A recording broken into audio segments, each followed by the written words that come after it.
Good evening, everybody, and welcome to the European Championships presented to you by Predator in Tallinn, Estonia. And what a treat we have for you today. We're looking at an Estonian battle. Young versus, well, maybe not old, but older. Experienced. Sander Tam versus Dennis Grabe. My name is Pascal de Smit. Joining me, as you just already heard, is Joris van Amersfoort. Welcome, Joris. How are you doing? Hi, Pascal. I'm good, thank you. Looking forward to this whole Estonia match. Sander versus Dennis. Yes, Sander, only 15 years old. Part of the Predator team. So, yeah, he's one of the bigger talents at the moment, isn't he? Yeah, I mean, 15 years old. Dennis is 35, so there's 20 years in between them. So Dennis was probably already playing pool before Sander was even born. Yeah, most likely 15 years ago.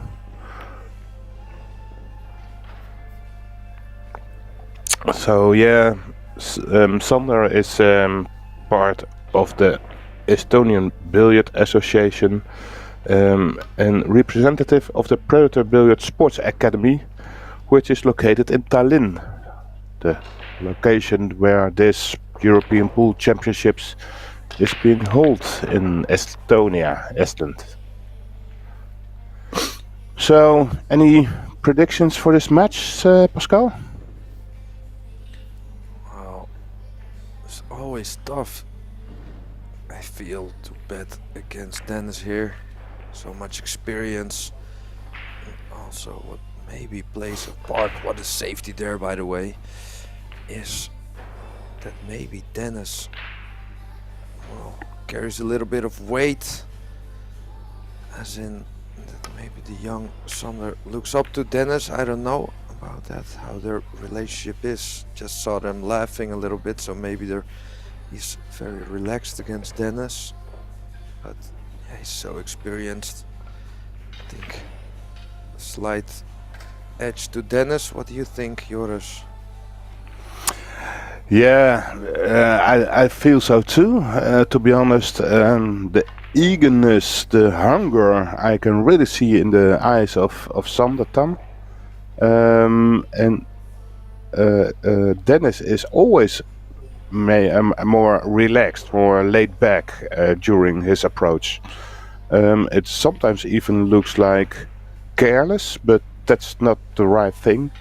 But that hunger in the eyes I see in the eyes of Sander, that makes me feel like that can give him a little edge above Dennis in the end. We have to see.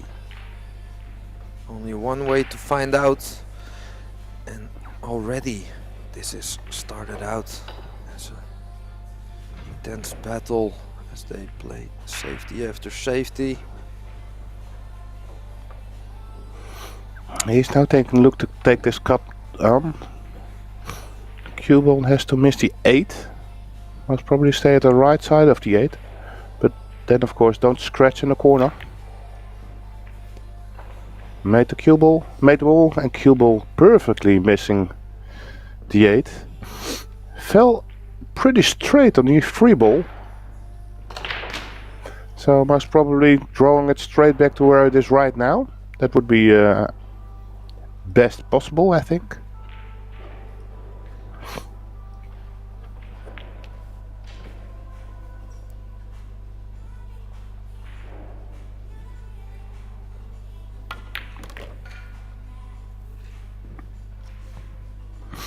Yeah, from here take the cut shot on. Probably 3 rails forward.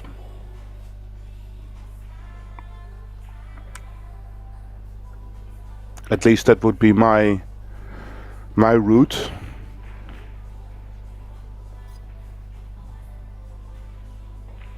Looks like he's going backwards. Just over the 5, just missing the side pocket.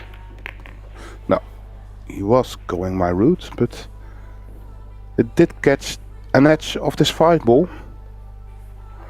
And now out of position. Extension. Yeah, is there any chance we go for the combination here, Joris? Maybe safety in mind? Is that even on, or is it too thin?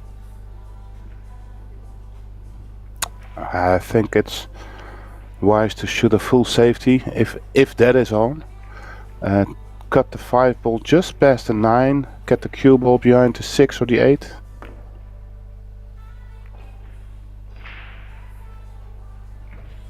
Again, great pace, but maybe only left an edge out. Still very difficult here for Dennis. I do like the touch of Sander. 2 times he tried to find cover behind the ball and managed to do a great job. Wow, what a shot. Lovely cut shot there by Dennis.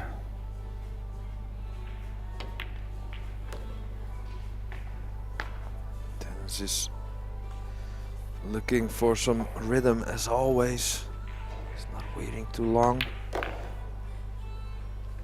This is just like you said, Joris, it can look a little bit careless, but as they say, practice as if you're playing a big match and play big matches if you're practicing. Well, that's what he does. 1-0 for Dennis Grabe versus Sander Tam, sorry.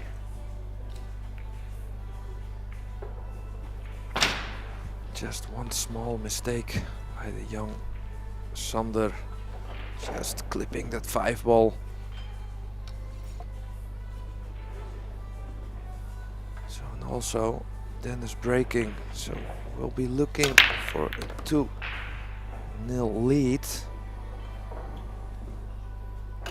Let's see, is this a legal break? 2 balls down, so it is. That's a tester. Wow. And did he find shape on the 3? He did. And another amazing shot by by Dennis. And if you saw how quickly he went down on the shot, firing it in. I have to say, yours, this is very easy to watch. Such an enjoyable player to watch because of his pace. It's almost Tony Drago style, isn't it? Yeah. Yeah. Also with the chalk in his pants, you know. Yeah, It looks indeed. the same. Yeah. See what you mean there. Tony nickname is the Tornado, and sometimes I get kind of swirly, dizzy watching plays with this pace. But in a very short time, Dennis Grabe has 2 racks on the board, and now it's to Sander to break off in this 3rd rack, and hopefully for him a good break, legal break, and a shot on a 1. Let's see.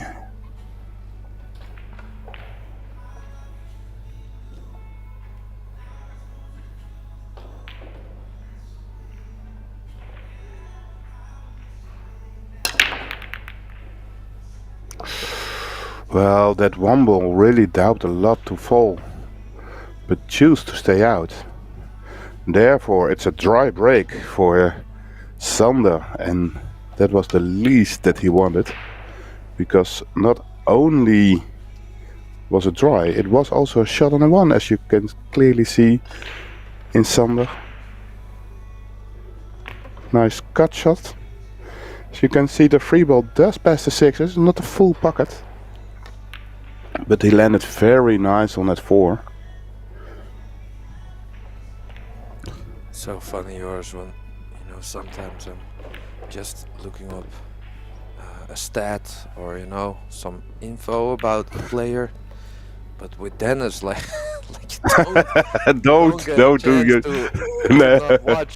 Like if I watch to another screen for like a minute or a half a minute even, like maybe the wreck is already over. Yeah, crazy, yeah. And if you compare this to other players, like most of the German players, they will keeps on checking the outcome. Like I want to roll here, take another walk around the table. And Dennis, yeah, he's not doing anything of that. He just relies on his rhythm, on his potting capabilities. And it's quite clear that, well, you got a lot of aiming techniques. For example, you can use a ghost ball, or you can go for your shot lines. But Dennis Kramer clearly uses visibility and relies on the remember of how he saw that shot before in the last 25 years he's playing. Oh, 3 balls down. Is that 4 ball? 4 balls 4 ball down. on the break. Nice. Perfect on the 5. Already down on the shot. On the 3. Already down on the shot. Oh, Boom. man, this could be maybe one. Maybe this could be one of the fastest runouts in Wallace. Definitely this European Championships, right? Oh my Wow. goodness! He's playing so he is flowing. Just waiting for the cue ball to stop. He was already ready. He was ready to shoot.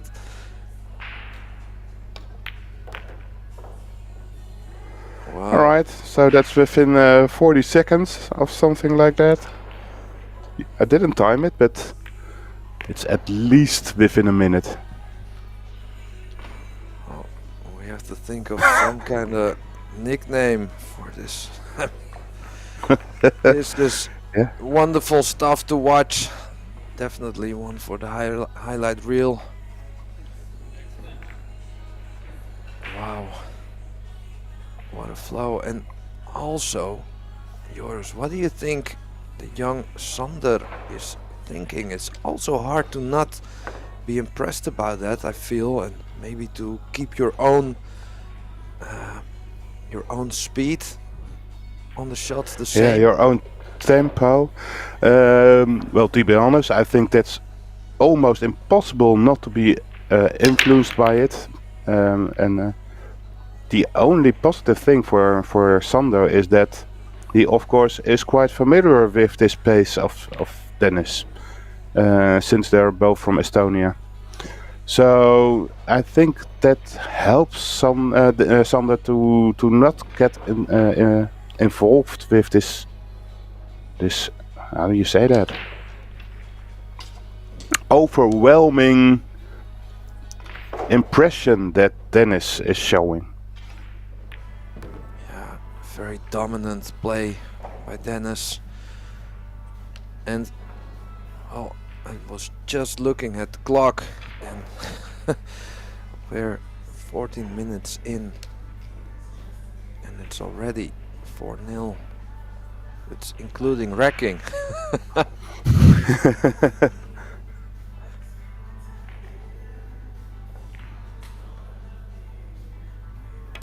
Probably shoot this at the corner to get a little bit better angle on the free ball. Eventually you give a little bit too much draw on it, therefore he has at the wrong side of the free ball now. Has to work with it, probably draw it straight back to the right rail and bounce back to the left. But has to hit it quite firm.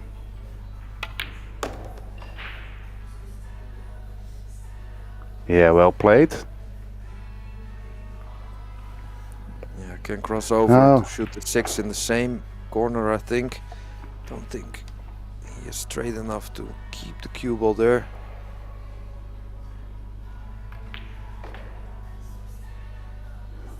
Just missed a 9. That's again a lot of draw, isn't it? Oh, maybe a little bit of outside, where I would think he would play it with a little bit of inside, but well, at least he has enough angle to go towards the 7, but tough shot. Can't blame him if he would go for a safety here. Yeah, so you can cut back to a 90 degrees angle. This is about 75 to 80, I think. So a really thin cut on the 6 ball. And it led to this miss. Bad news for Sander, where he had the chance to get his first rack on the board now. Leaving a decent shot for Dennis to start off. Oh, just hitting that 8 ball. It leaves a similar kind of cut shot for Dennis. But he does make it, and look at the favorable kiss on the 8 ball.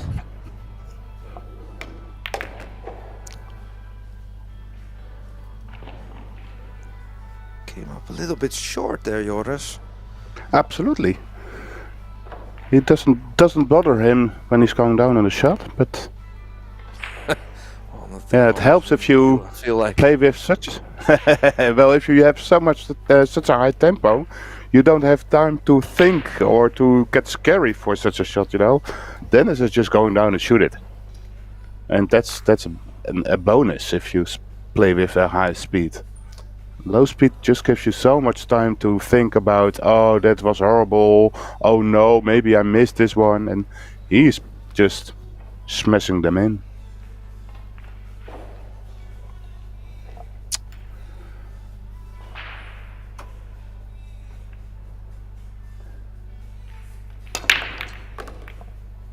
Well, I'm just looking there for Dennis's nickname.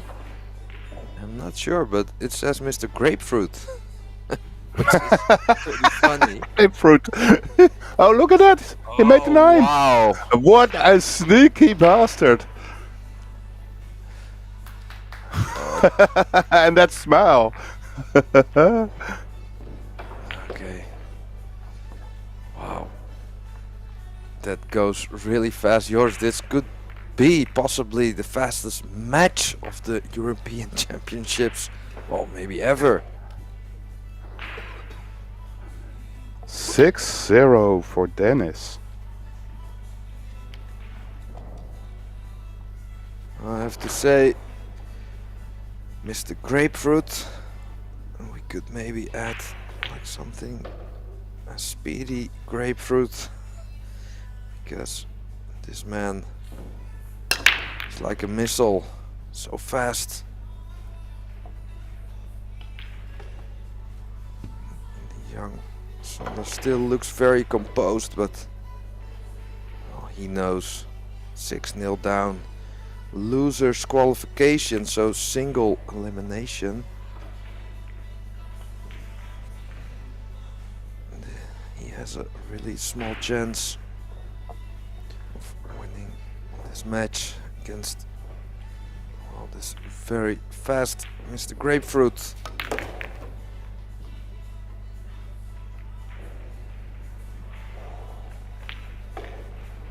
So he can still cut it.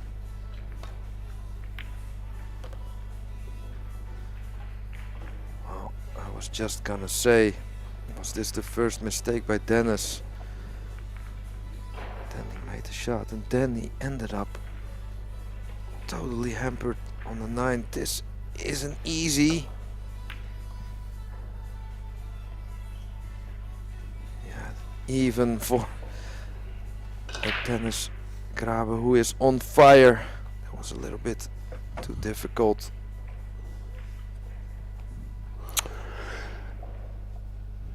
Is this a must run out for Sander? Yeah, he has to play no miss pull, as they say.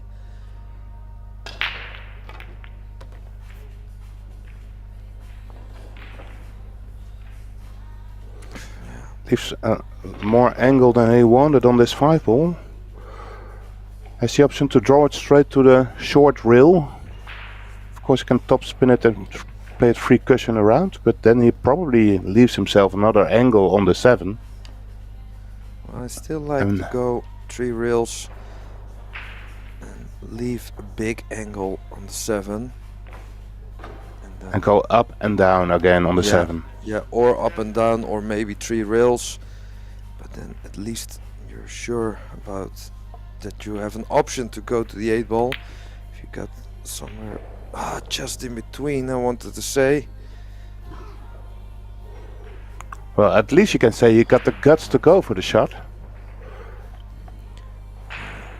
Definitely did, but at some point you have to say, I'm just gonna shoot. Oh, he gets away with this one. Yeah, puts up his hand there. But to be fair, Dennis is playing really good, really solid. So momentum often shifts towards the player who's playing good and positive.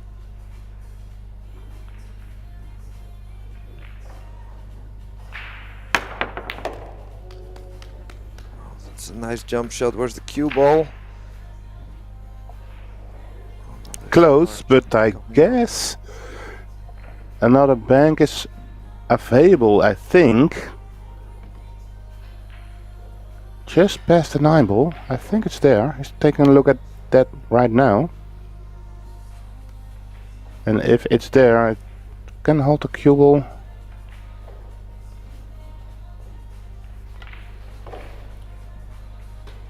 I think the 9 ball was just in the way. Played a good safety.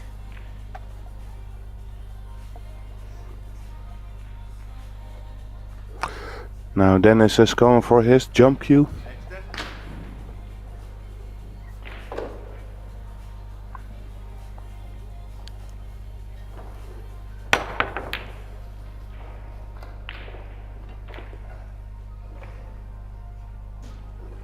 And this is the one and only real chance now for Sander Tam to get a foot in his match, to get on the scoreboard. He's quite straightish, but a very small angle should be enough to draw this back towards the 8. Yeah, especially on the new cloth. This beautiful Predator table, the Predator arc. I think they're playing just lovely.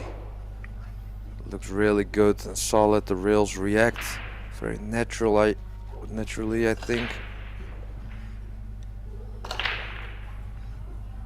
So these 2 balls to get his first rack on the board.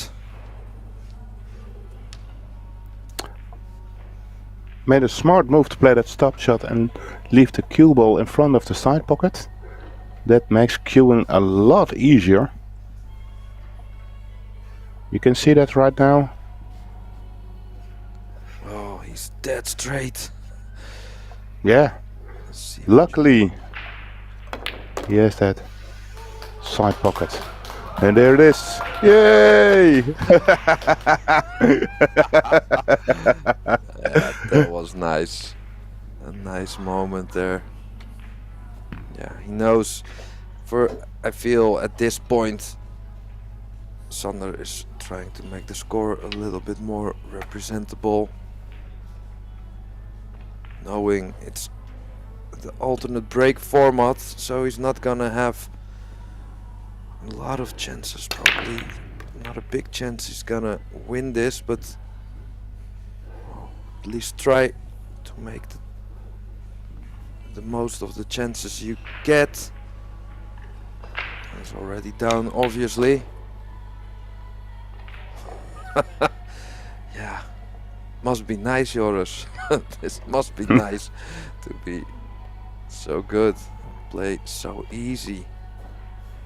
If you watch this, it's hard to not see him as one of the favorites for this 9 ball tournament, especially being the local also. So for all the Estonian fans, I think you got a really nice horse to bet on. And a fast one too.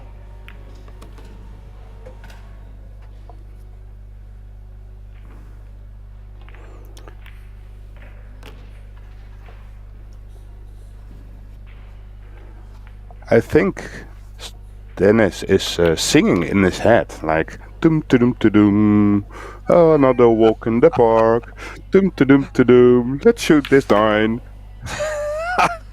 It definitely looks that way. You could maybe there could be like an edit done that you can do the the voiceover of his mind. Yeah, something like that. I like that, Joris. This is nice.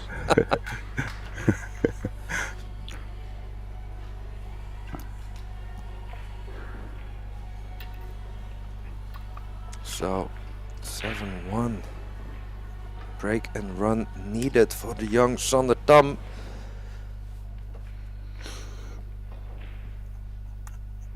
Yeah, so this is losers qualification, meaning the winner goes towards the last 64 and the loser is out.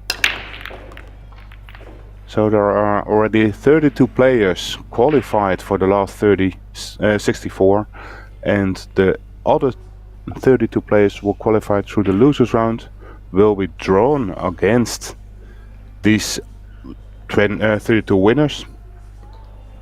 Tomorrow morning at 10:45 local time, we will start with the first matches of this last 64.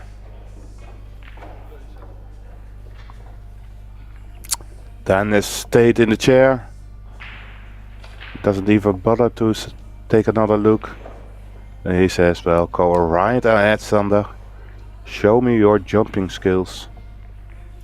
Already made one jump shot, but that was pretty much over the pocket. This one is a bit harder.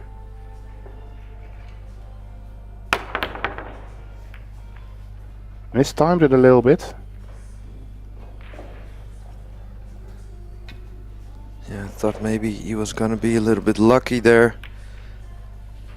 but the only one who's having momentum at this moment is the man at the table.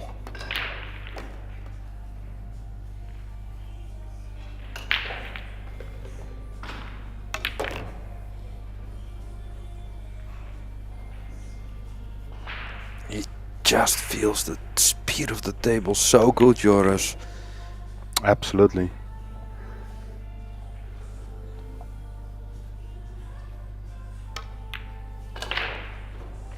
Well, 3 balls left to get on the hill.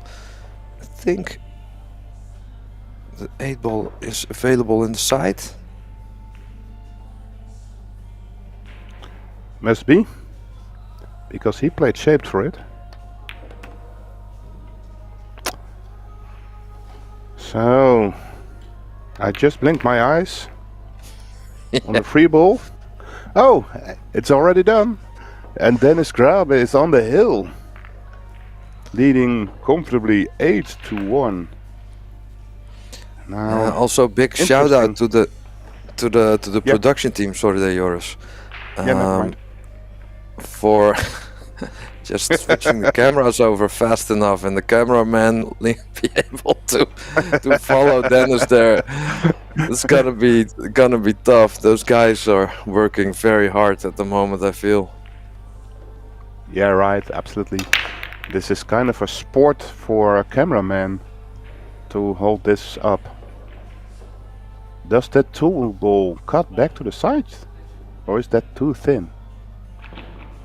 Well, I think this is probably the longest we've seen Dennis think about the shot already. So enjoyable. I could watch this all day, Joris. Yeah, absolutely. Went for the bank, made it. Oh, of course. So he's basically telling Sander, like, good job getting here, but there's still a generation above you. Work hard and you'll get there, but for now I will take this day, this match. Yes, I'm still the boss of Estonia. This 6-9 combi of... No, he went for it. Wow! I think 9 just blocked the pocket there It was for a a really bit. thin, yeah, absolutely, very small entrance towards that pocket because it was blocked by the 9, so I thought maybe he's going for the combination shot, but we can see Sander once again at the table. Will So he is take there on maybe- this bank shot? Yeah, is Cue there ball maybe towards a the 9. chance?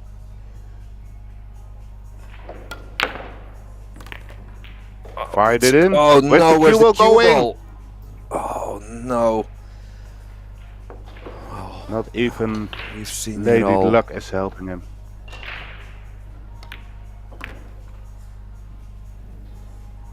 And that will be the end, don't you think, Pascal? Well, this 9 for a very convincing win over the young Sander Tam. Dennis Grabe is going through to the last 64 of this Predator European Pool Championship of the 9 ball. Well, that was very, very nice to watch. I hope you all enjoyed it. And we'll be back later. There you see the smile, and well, he knows that this was a very good performance. Thank you all for watching. Stay tuned for more action to come. My name is Pascal de Smit. Joining me was Joris van Amersfoort. Thank you all, and that's it for now. Bye. See you in a bit, bye bye.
still, I mean, you don't have to when you play like 200 players or whatever, then you go to the loser side and get the grind like 5 matches or whatever. So I know I'm gonna be back to that. And with all due respect to Sam. But I played with, if I play that to anybody, I think it's tough. Or anybody. But obviously, you know how the game goes. If the opponent is in your mind, you know that he's weaker, so it's easier to play because if you even if you make a few mistakes, you still get away. And as we've watched a lot, as each tournament goes on, it's just really smooth. Yes, very separate.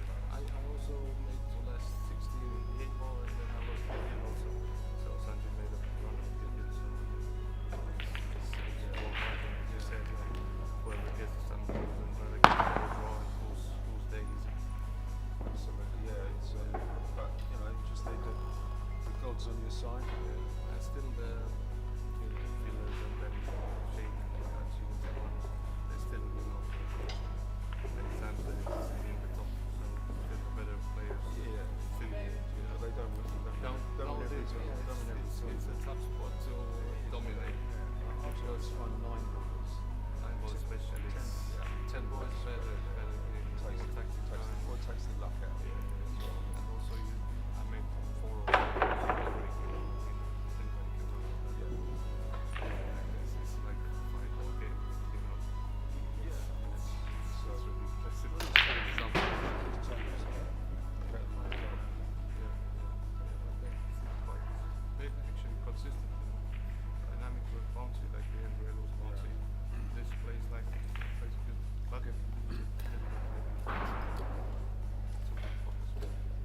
A very warm welcome to the Predator Epbf European Pool Championships. This is the under 23 division, and our next match on this feature table we have Denis Laskowski, our under 23 8-ball European champion. He'll be taking on Alexander Florido from Portugal. The winner advances to the last 16 single elimination phase, and the loser will have to go through the loser bracket and try again. For the commentary in this match, we brought in the expert analyst Pascal de Smet and myself, Tim de Ruyter, to call the shots. Welcome, Pascal. Hi Tim, pleasure as always. Wow, what a matchup. I think the young Alexandra has a really big opponent in Denis. Denis with a lot of titles already. So it will be interesting to see how he will manage. Yeah, for me, the first time I see Alexander Florido at the table, never seen him before. I have to say, in the past, Portugal has had quite some good players actually that got good results in the youth and the under 23 divisions, just never really came through in the men's, or not yet, or I mean not winning the titles. So we could be looking at another great product from Portugal, I guess. Interesting. This young man at the table here from Germany already has several European titles in the youth. Well, played a little bit of poker there. Almost mandatory, I would say, but what do you think about that, Tim? Like, yeah, taking the time with the push out, pretending like you're gonna shoot it, then don't. Think there's actually any advantage? I mean, some players like to do it. I mean, just to throw their opponent off, but yeah, I mean, it's, yeah, I mean, the opinions will probably be different. Some of the people probably say, well, I mean, if it makes you win the match, then I'll do it anytime. For me, I don't know, it always gives me a sour feeling or something. Like, I wouldn't overdo it, maybe once or twice, you know, but just to make sure just to make sure you check out also what the possibilities are. You know, I'm not gonna just stand there and go, well, how much time do I have left? Okay, well, let me just stand here and count, you know, like. Yeah, it's not just black and white. There's some gray area in there, of course. Yeah, so yeah, I don't know. I'm not a big fan of it, but that's preference.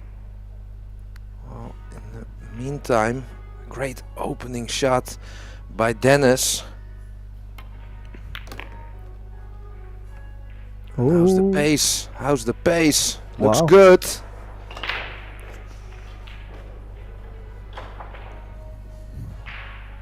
Yeah, I got ball in hand shape on the 5. I think he can just float forward a little bit. Only has some traveling to do from 6 to 7.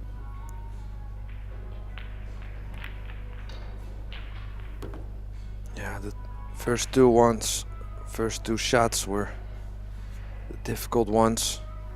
Make them look easy.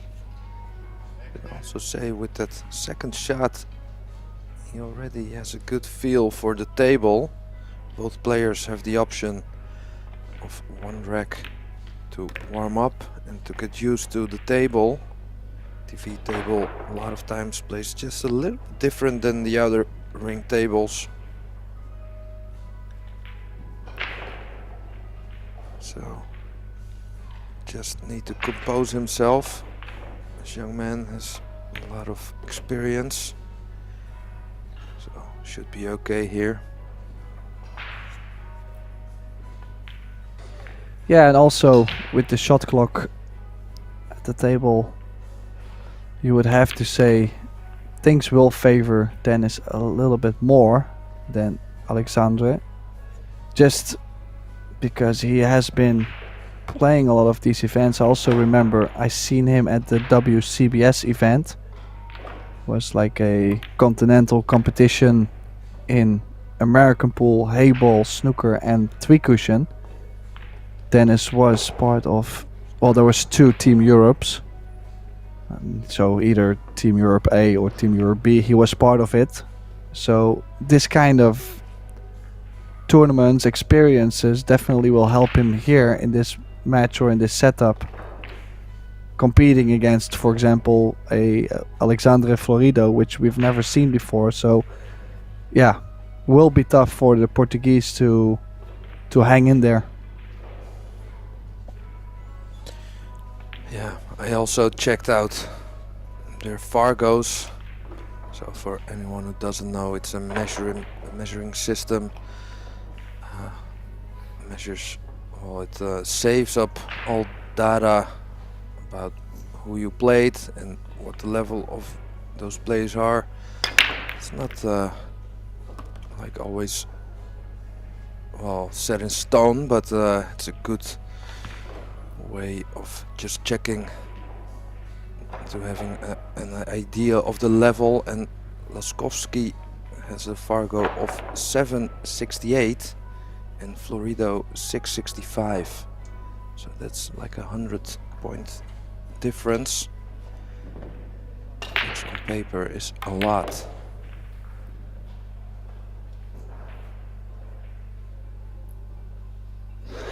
But don't forget, we are playing 9-ball, and I've seen the craziest things happen in 9-ball, so just be ready. Yeah, you're right. For now, this young Dennis looks very calm and composed. You can see this is not his first rodeo on the TV table.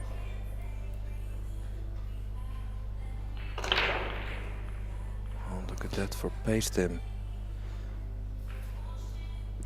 Yeah, he's striking the ball with a lot of confidence.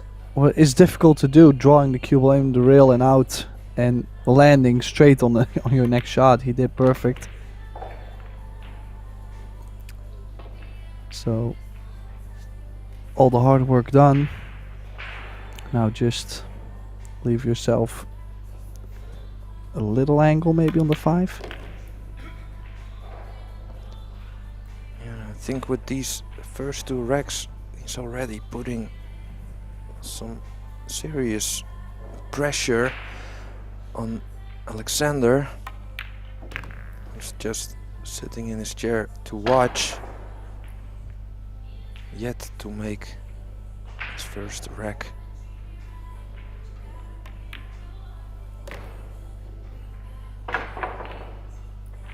Sure makes it look easy, Tim.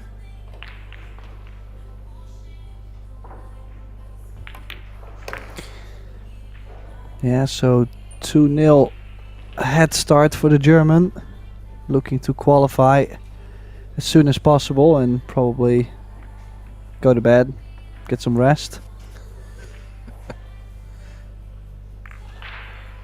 Well, the loser of this match plays tomorrow morning at 10:45 another match to qualify to the last 16. The winner of this match plays tomorrow at 4:30. So it's quite a difference. I like my beauty sleep, so it's just not working yet.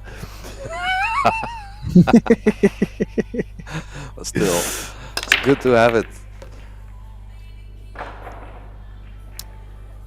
Okay, I managed to make the wing ball, but again, no future on this one. Had to play a push out after the break on the first one. Now he can play safe on the 1 ball. That's the only good news we have for him. Do you think there is a bank shot maybe on? Two-way bank and get shape on the 2? To see. from this angle, but if he can, it's like a safety and mine shot.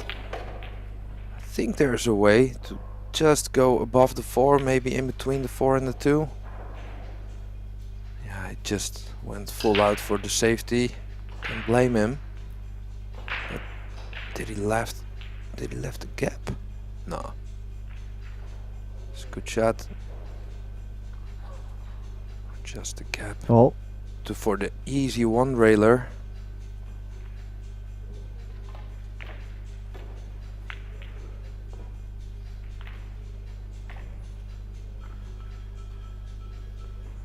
A lot of good things can happen from. Oh wow, there was a gap. Well, at least Dennis thought there was a gap.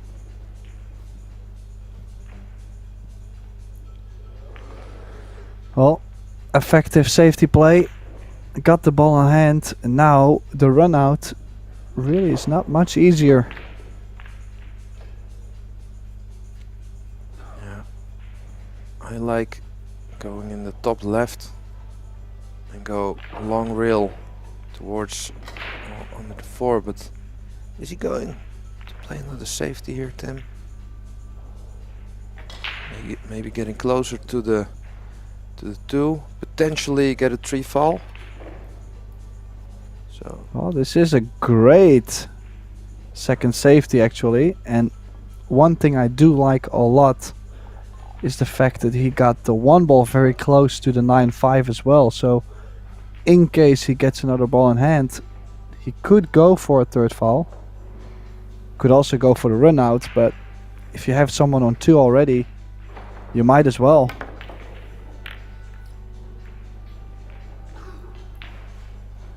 Okay, well now I do like the run out a little bit more.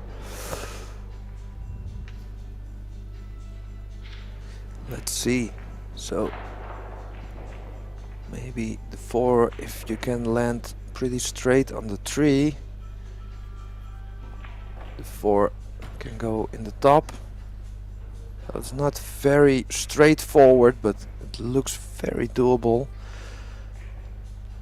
So how is this young man gonna hold up to get his first rack on the board?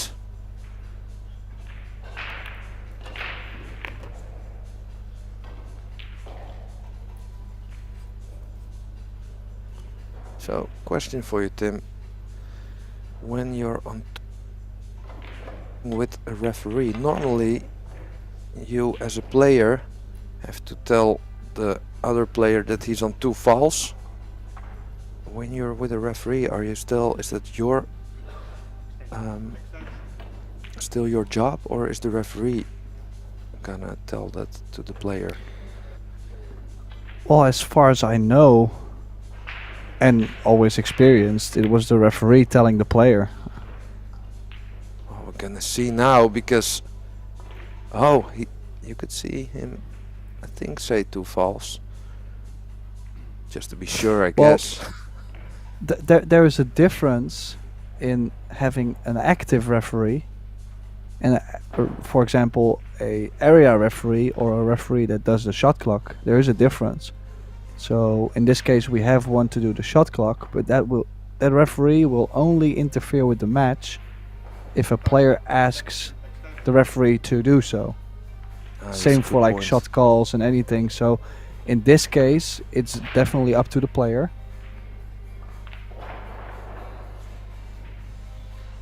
But he managed that nicely, he did not forget, so that's the good news.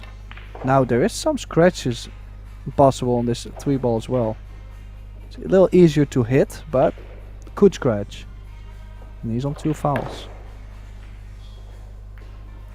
Whoa, can you believe Oh, he's it? the rail. Oh, Well played by the young Alexander. And you know what? It's always nice to get one with the 3 fouls, especially on this level. You don't see it often. Players are so good with jump shots and kick shots. A lot of times it's very hard to get someone with 3 fouls, but I feel like mentally you can give a little bit of a, well, of a jab. You think, Tim? Yeah, guaranteed. I mean, it's always a very awkward way too to lose a game on 3 fouls. You could see it when Dennis lost, like there's that eye contact. He's not sure whether to move the balls already or not. You know, like it's a weird happening too, so it can definitely throw you off. But it didn't really look like it threw him off too much, because if you look at this break, he hit it really nice. Made 3 balls and got shape on the 2. Well, that's what the doctor ordered. Nice break and run to forget all about the 3 fouls. I have to say though that the 3 fouls were all really nice safeties.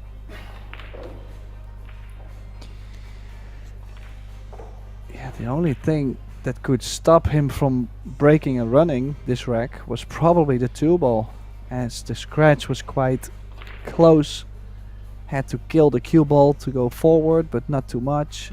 Missed the 2. I feel like if he gets nicely on the 3 ball, probably cross over to the left side of the 3. I think he has too much angle to get to the center of the table. If he gets nice on the 3, why would he not be able to steal this game? Oh, good move here also. Didn't try to force it. Accepted the more difficult 3. So 2 real position.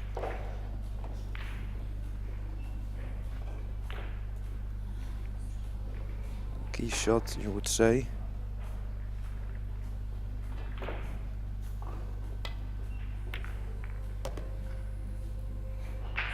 Oh, played it really nice. Yeah, let's see. Could choose to shoot the 6 in the top left, but if you can, you would like to shoot the 6 in the same corner as the 5, just to make sure the distance is a little less.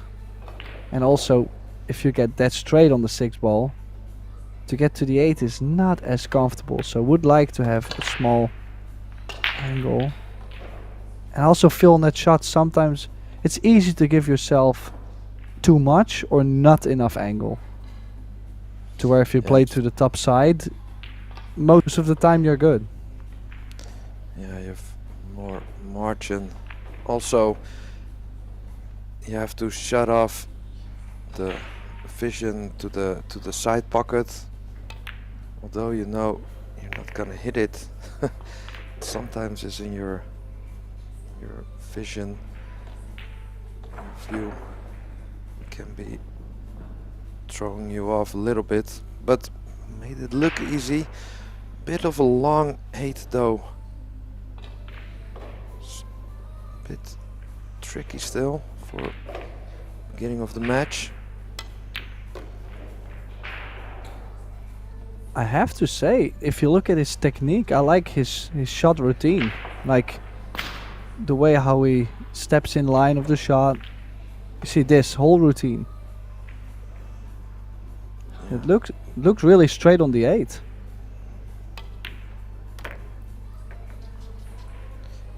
Yeah, you're right. Kinda. Well, maybe in the way he pre-strokes, kinda. It's a little bit in the same area as you, Tim. I think. Very correct. You can see he worked hard on his fundamentals, just like I know for a fact that you did. Well, I don't think I look as calm as he does, honestly. I mean, he looks like, yeah, how do you say it? Like very smooth and calm. He barely gave us anything, basically, running out. Yeah. His demeanor is interesting, let's say like this. And I think also we have 2 players here that have a quite calm demeanor, which, yeah, sometimes you have also very powerful and extreme demeanor. So it's interesting, this match. And a good break. Wow, That's textbook. Good shot on the 1, angle towards the 2. So, what a nice chance. Also see, he's not that big. When he's holding his cue on the ground, you can see he's not the tallest. Oh, you and me, Tim, you can relate. Extension is your best friend.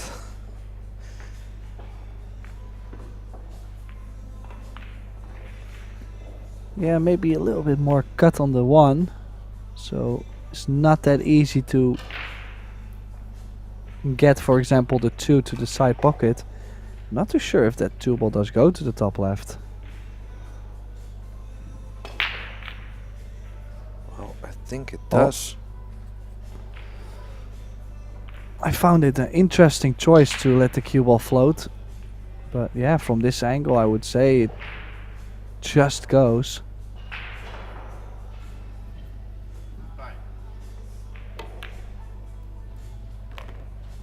Yeah. Okay, so this now is a great chance to get his first lead on the board. Don't underestimate Alexandre Florido, that's what he's telling us. Yeah, I think he heard us. I think he's a little bit mad, maybe. Like, hey, you don't know me? You don't know who I am? I will show you how I play.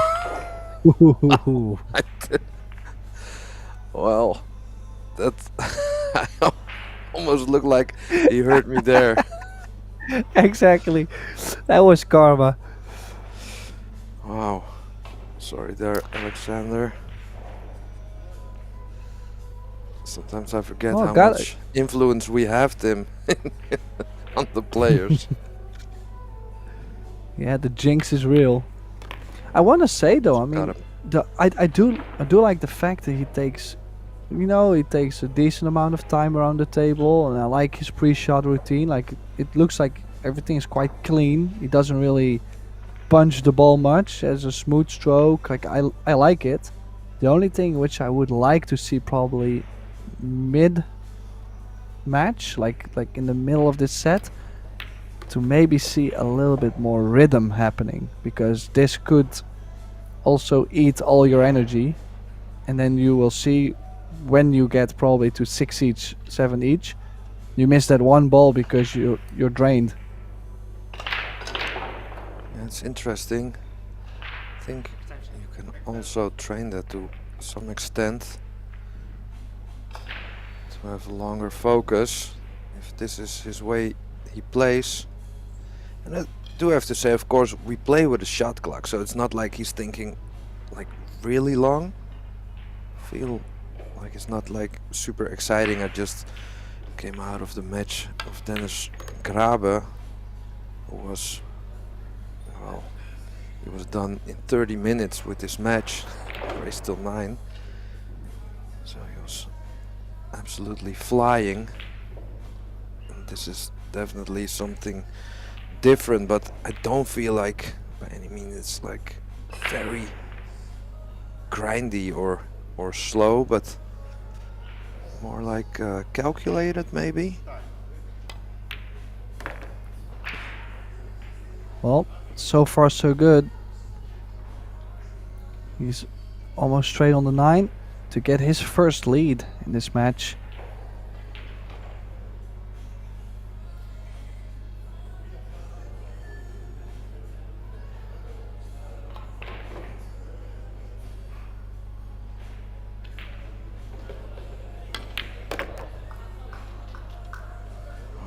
And there you go, 3-2 for Alexander, and he's looking good. So Dennis was starting very strong with the first 2 racks, with the clearance and a break and run. But now Alexander is sending a message to Camp Germany to tell him to watch out for Portugal.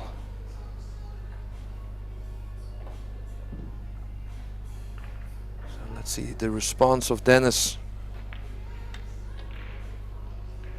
breaking good earlier.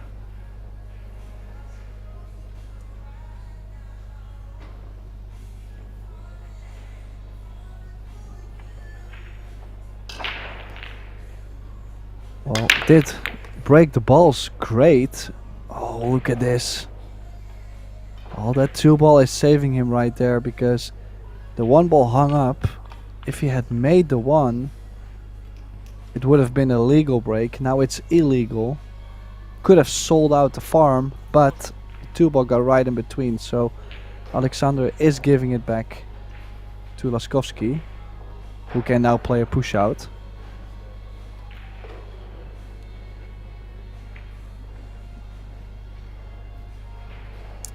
Yeah, I was just gonna mention, last break he hit 3 balls in and missed the first shot. That basically cost him, I think, was a good chance to extend his lead.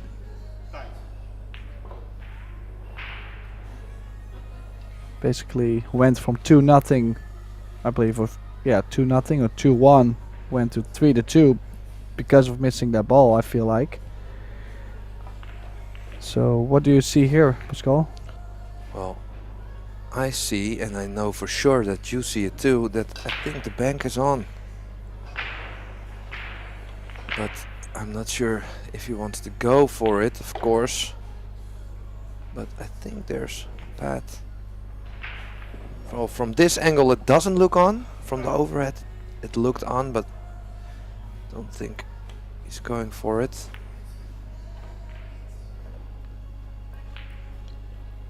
You thought it was on, Tim? I thought it was close. I'm not really sure.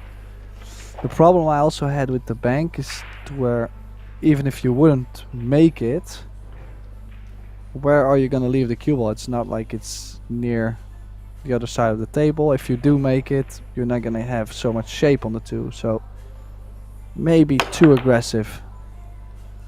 Oh, that 1 ball is going to be in the open after 4. There you have the answer. Good choice from Alexander. Now there's the option to, or the possibility to get 2 racks in front of Dennis. Also, he may break in the next one.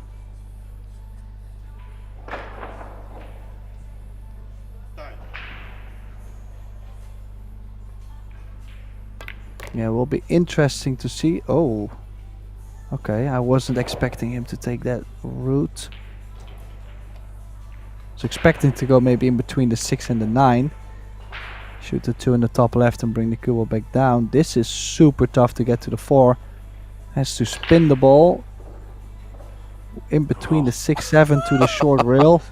And I'm not a big fan of this. I'm not even sure if it's there. Maybe a kiss on the 6.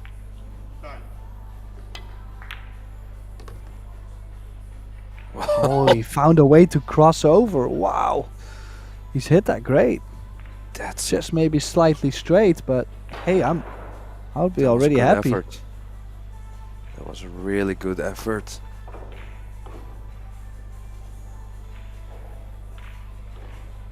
So it's also good signs for Alexander. He's not afraid to shoot.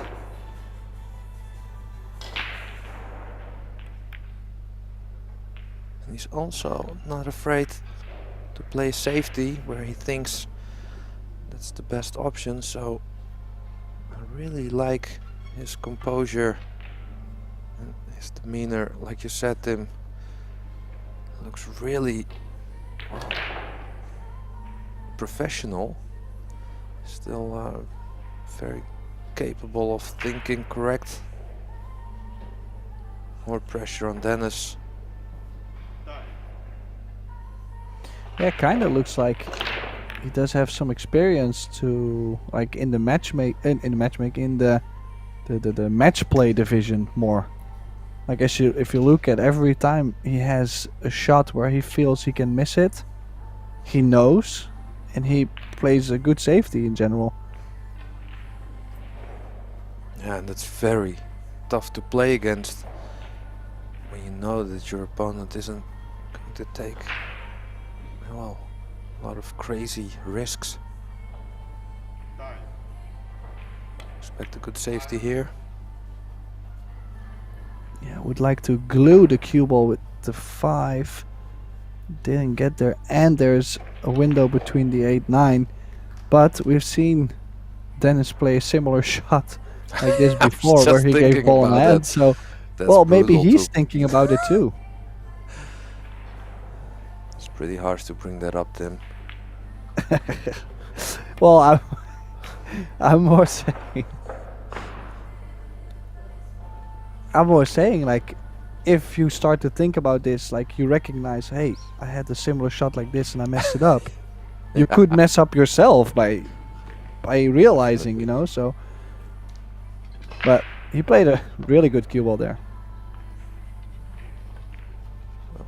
Still, pretty good chance to make this ball. Don't know how his jump shots are, but it's makeable. And also, we're going towards the 5. Don't know, does it pass the 7? Does the 5 go past the 7? Otherwise, he has to, well, somehow end up on the right side of the 5. Don't know how big the angle is exactly. Wow! Yeah, that's a Oh, look at the great shape! shot. Look at the shape. Oh my Wow. goodness. Honestly, that might be the best shot I've seen today. Like, not just to make the jump, but also the speed on the jump. Oh, I have to agree. It was not easy. And still a little bit, you know, funny with the 7 being there.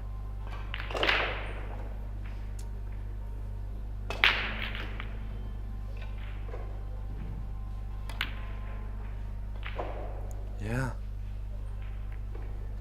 Oh, Do he you was think it not- wasn't on, Oh, Tim? I think thought it I was. think it Thought it was on. either the 5 or the 7 was going to drop. I felt like it, like a two-way, and the 6 was always available. I didn't think he could have missed it, but then again, this is exactly what we talked about. He'd rather just play a safe, you know, keep the distance, keep it locked and tight. But once in a while, your opponent is going to swing at something and make it, just like this one. I mean, it's one Yeah, heck of a that's- shot, but he was meant to go for it, basically. Yeah, it was a good cue ball also. Also, if he would have missed it, cue ball was pretty safe. This is, looks in perfect position. Maybe even a little bump on the 8 ball. I think the 8 ball is available then. Well, he looks at position for the 8 ball over there, so it must be available. Still pretty long one.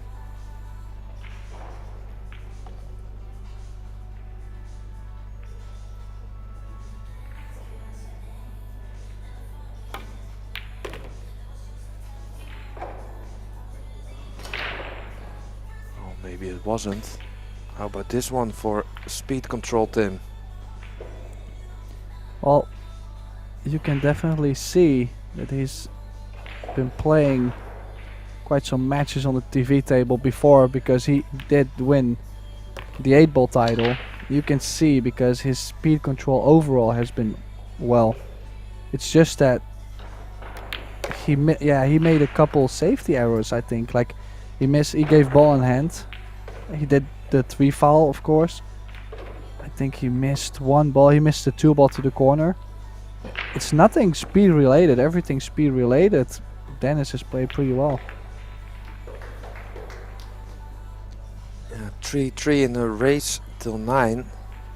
If we look at the match so far, we could be looking at a hill match here. It's very close. Both players very capable and very motivated.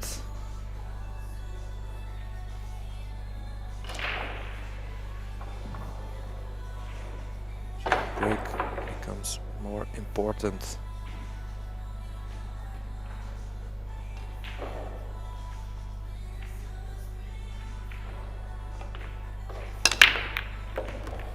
Cue ball. Oh, of course, he makes 2 balls and the cue ball.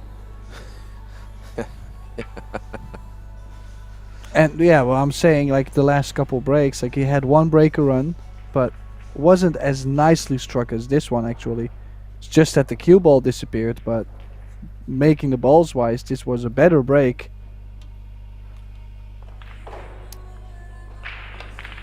Still, it's still a long way, and you gotta also give credits to Alexander, because I think he's keeping up with Dennis in a good way. He's been playing good shots, trying to, you know, slow down the match, play real good match play. And Dennis really did not run with the match, even though we thought he might from the beginning. So, I mean, overall, this is still a good match. And that 1 scratch on the break, well, I wouldn't be too worried about it. I have to say, stopping Dennis there, like you said, because the way Dennis walked around the table in the first 2 racks, I think was way faster than he's doing now. So Alexander's play, well, it affected Dennis in a way which I don't know if is favorable for him.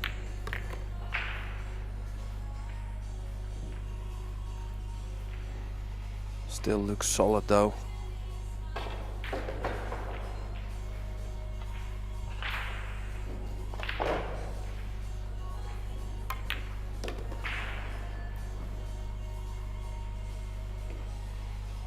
Funny to see the different styles in pre-strokes. Dennis being very, well, how do you say it, more like going faster with the pre-strokes. More pre-strokes, small pre-strokes, where Alexander has like the longer, bigger pre-strokes.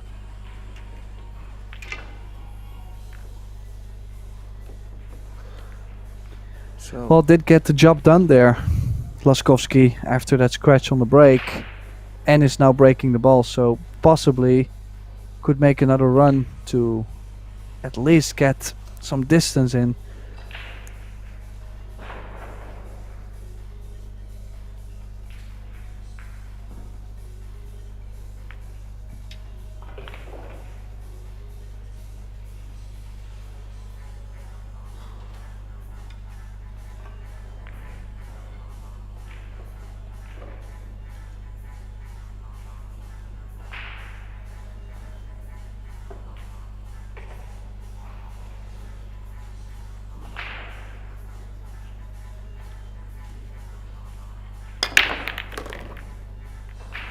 Yeah, I like. wing ball down.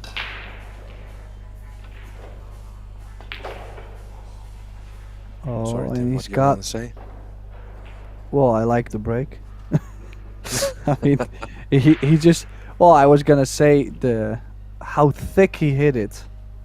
Like, I've seen plenty of people still overcutting that break, and he's just putting a nice little pop on there, and the right thickness on the ball. You would assume he's playing safe behind the 4 here, right? Or he's not going aggressive? I don't know. He's like stroking pretty pretty aggressive to me. Well, he went for it. Wow. That was a tough shot. I'm not sure if I would have taken it on.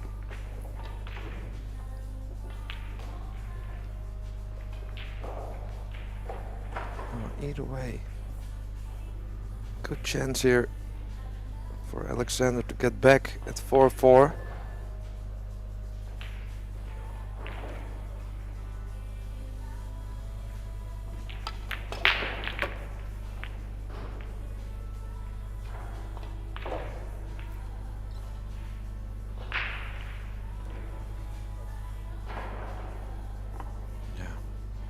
It's a lefty, he will need an extension.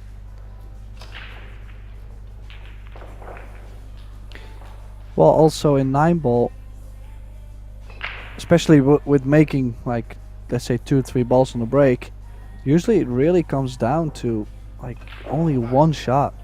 Usually it's like the 1 ball.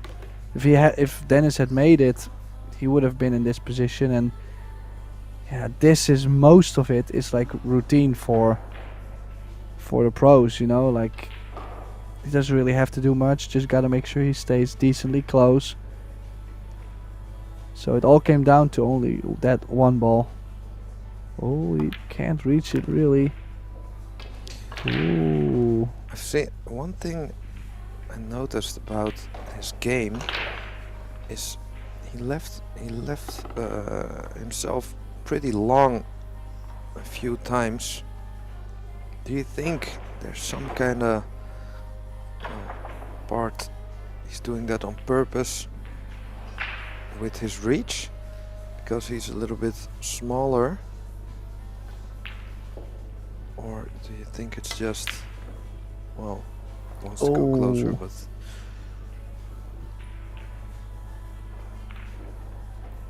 yeah, that's exactly my point there, actually. Yeah.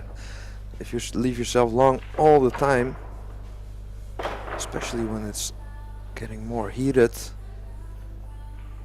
well, it's easier to miss, of course. Yeah, I think you hit the nail on his head there. He also had to play with a little bit of inside spin, which if you're near the 5, that would never really be a problem, because it's just a little bit. But now on that distance, it got him. This is still a little bit of a tricky shot though. Left the wrong angle on the 7 here, Dennis. Could go top right. Or is he playing low left? I meant top left, excuse me. He was playing top left.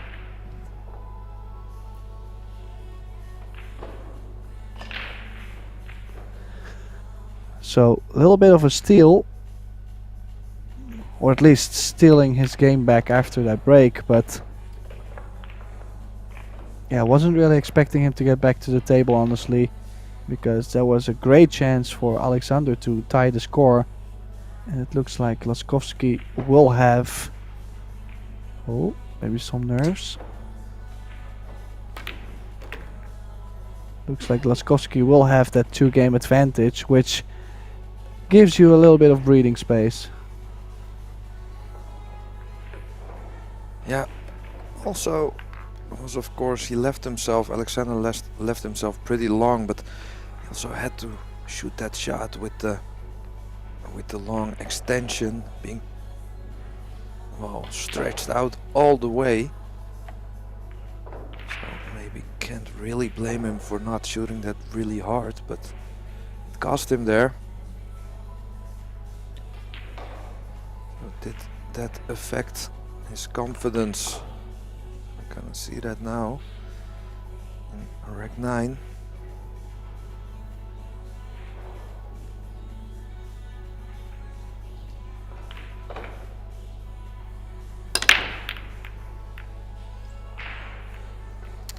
Uh-oh.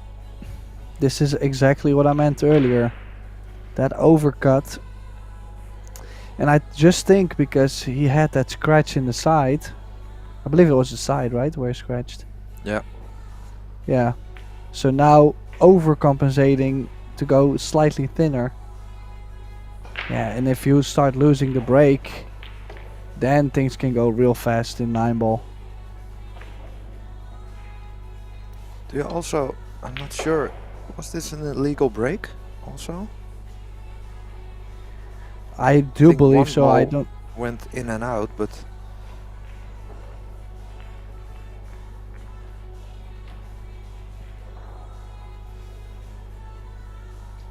if so, then I think you're not allowed to play the push out, right? Coming to the table, even though it was a dry break. Yes, that is correct. So the push out is only for the player that has broken the balls. In this case. So if it's illegal, you get to the table, you either shoot or you give it back and the other guy can play the push. So he had to try and cut it in or play safe. He probably played safe. He didn't go aggressive.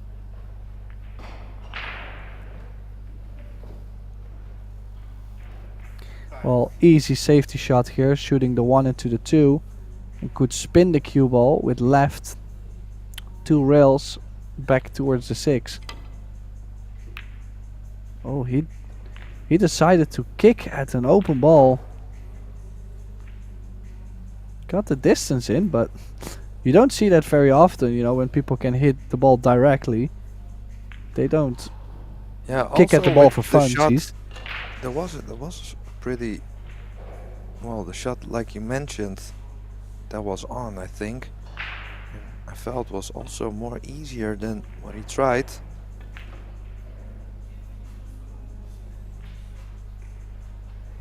So another safety. Needs a lucky bump. Ooh, he got the lucky bump.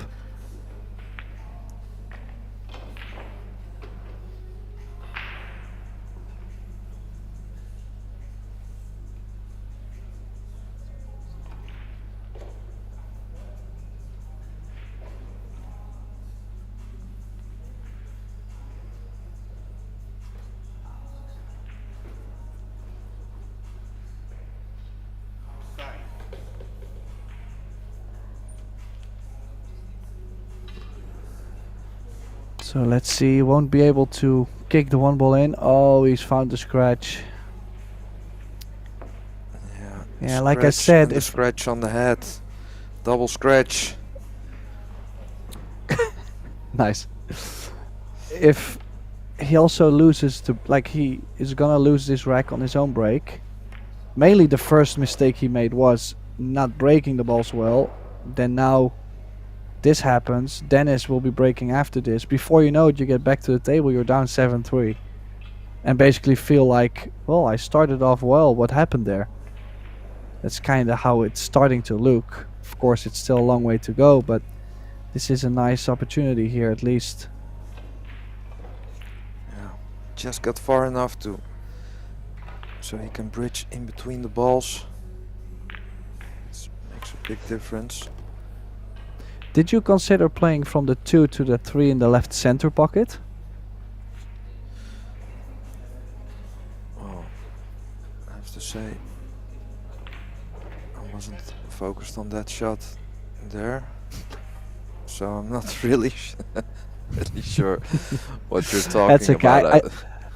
I just thought maybe the shape to the 4 could be a little bit more precise, could be easier. Because as you see, he kind of had to put on quite the stroke from 4 to 5. Managed nicely, and I think he does have a nice angle now on the 5 to draw over to the 6 in the top right corner. Yeah, it's a little bit speed sensitive. He's doing really good so far with these kind of shots.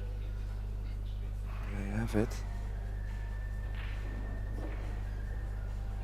Yeah, every time we start mentioning...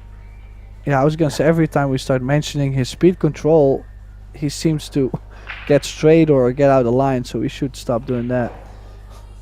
Yeah, that's also, like, some people can, you know, really play good pool, and other people can prevent players who are good in pool from playing good pool. It's also a big big talent. Oh, that's why they pay us the big bucks, so we can jinx them all. No, all jokes aside, I mean, he still played a good shot from 6 to 7, and he can go forward 2 rails, and basically everything in the center of the table is fine. And now I think he's starting to run away with the match a bit. 6-3 and breaking. We might see a timeout soon from the Portuguese.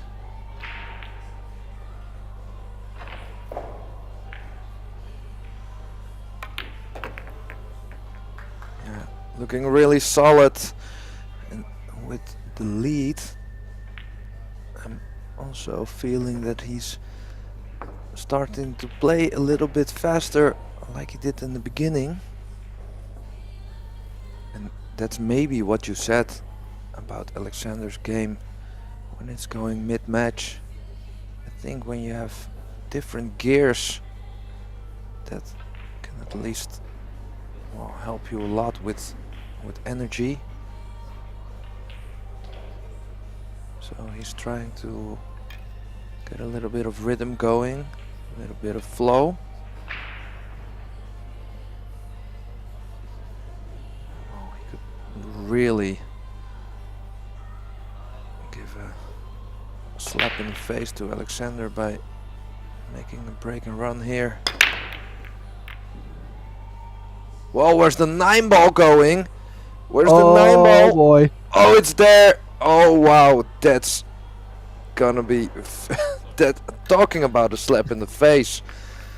Wow.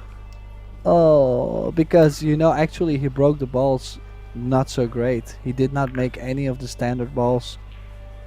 That was unreal. Wow, that was. Their 9er break. Yeah, that was some serious momentum. And that's pretty tough on Alexander. I would have liked him, like you said, to take a time out there. But maybe he's done with it now and he's thinking, gonna just win this match from now on.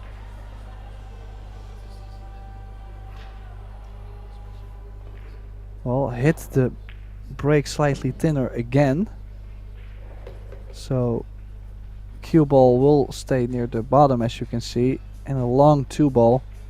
Then again, I mean, he's made 3 balls on the break. You don't really want to hide because there's not so much to hide behind. You kind of want to go. Yeah, especially on this level, right? It's a game-winning shot or a rack-winning shot.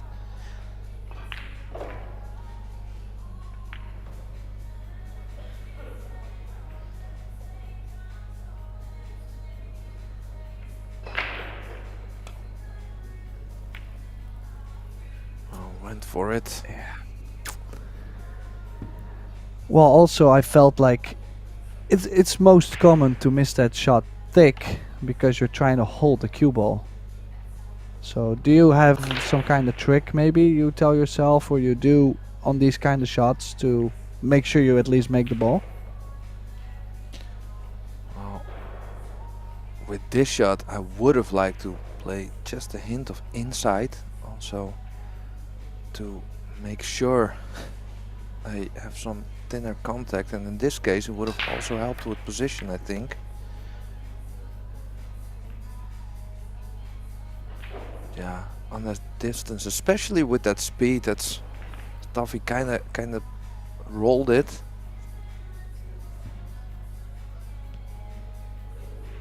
So in the meantime, Dennis is a little bit, well, I think the angle is good. Yet the cue ball on the rail is not nice. Yeah, not an easy shot by any means, but I think the shape will be fine. 2 rails just past the side. Like he'll have a similar cut on the 6, but can at least make sure he gets off the rail. Gotta make it though. Yeah. Oh, he even could stay above.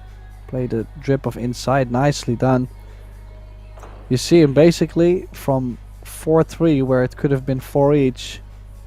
This match has jumped to where Dennis now has a chance to go 8-3.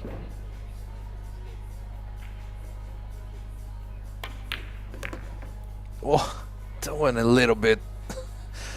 I used the whole pocket there.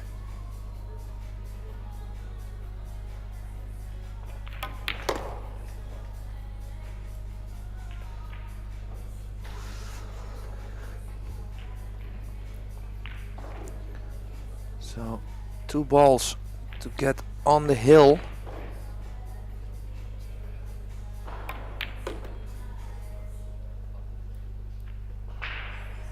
For a place in the last 16.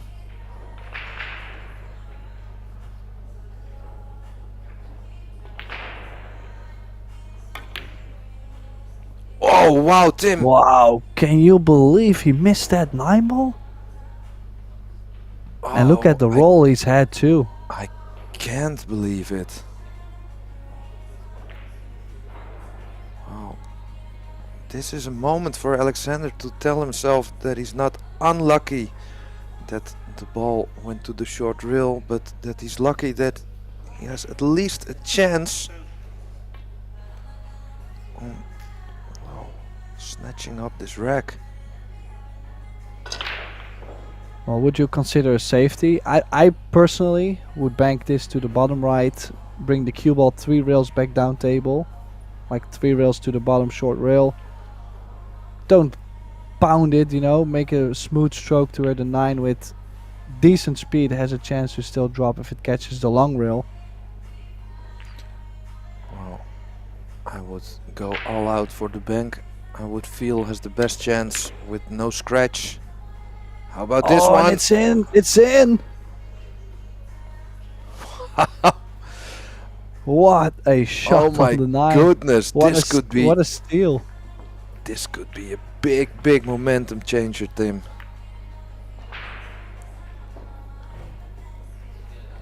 Wow. Unexpected. I cannot believe this just happened. Like, because it was such a routine 9-ball as well, I just think that he wasn't paying any attention, or like something threw him off there. I mean, can't imagine. Possibly because it's like a 9:45 there.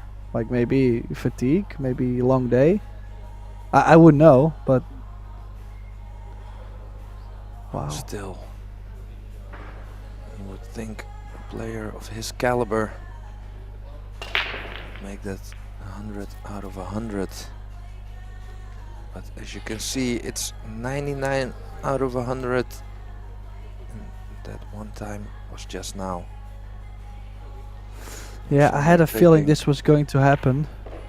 Alexander taking a timeout. He's like, well, you know, Dennis, you just sit in your chair for like 4 minutes and 45 seconds. Just think about that 9-ball you just missed, and I'll just go to the restroom and make sure I'll be ready, okay? I'll see you in a bit. Yeah, That's basically the and, message he's sending. I'm gonna check on my phone on the live stream, checking back like the beautiful bank shot I just made. Yeah, that's Well, a tough 5 minutes for Dennis in his chair. What do you tell yourself when you're Dennis in your chair there? well, if I were Dennis in his chair, which I'm not, but I can imagine, I would probably tell myself, okay, listen, it's 7-4. I don't think the Portuguese updated the score, by the way. We have to watch this. I would tell myself, listen, it's 7-4. I'm still guaranteed a couple breaks. So, you know, there's really nothing going on. Just stay focused and stay calm. Like, I mean, you should not panic by any means because you just missed one ball. No, I think you're right, but I have to say it was a very expensive miss. To go on the hill, you would say he was going up. If he would go 8-3 up, he was gonna be big favorite in this match. Now it's 7-4. Alexander probably gonna have some renewed energy. And Dennis, well, he has to get rid of the ghost haunting him with that ball. So anything can happen from now on. Still Dennis big favorite score wise, but well, like you said earlier, this is 9-ball. Funny stuff can happen. Yeah, now Alexander has a chance, you know. The only target I would have if I were Alexander to come back, and I'm gonna tell myself I'm just gonna try and keep Dennis away from getting on the hill as long as possible. You know, just test yourself. Like, how long can I make sure Dennis does not get on the hill first? And before you know it, you're 7 each, and you're like, oh man, I might have the advantage. That's how it usually happens. Yeah, that will be the game plan for Alexander. Need a good break though.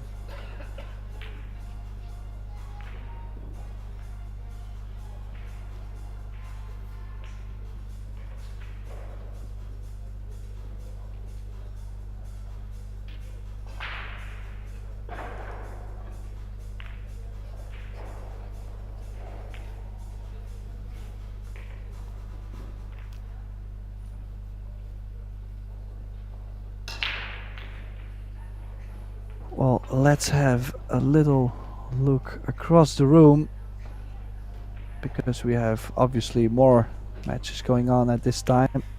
Sasu Hietamis is up 8-5 against Carl Gnadeberg.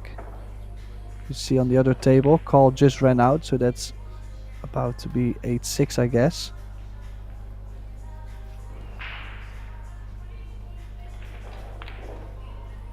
Sylvan Starkeman and Pelago Cueli Hurtado from Spain, 7 each. And Yuma Derner 7-5 up against Mikola Moros from Ukraine. Okay, let's go back to this match. 7-4 it is. Denis Laskovsky breaking though. Can he get himself on the hill in this rack?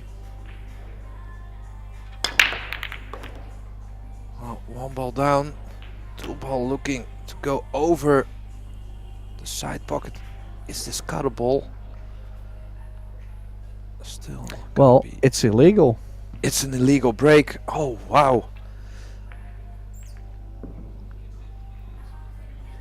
Yeah, so basically I don't think the two ball on. So that kind of works in Dennis's favor. He could have really left. Yeah, basically a gift. At the balls, like as long as you make 2-3 balls playing 9 ball, the layouts are so favorable. Now, is there a possible cross-side bank? You could run the cue ball into the 3 ball. Yeah, maybe even making the 3 ball if you if you miss the bank.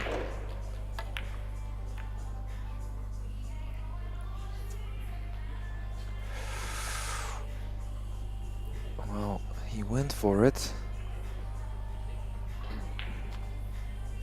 I maybe would have liked to go topspin on that bank, but maybe it was a little bit thinner than I thought.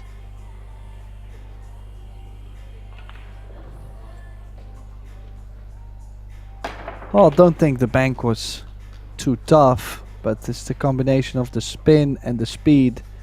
So I don't mind the stun, but then he will probably have to play it too wide for his feeling.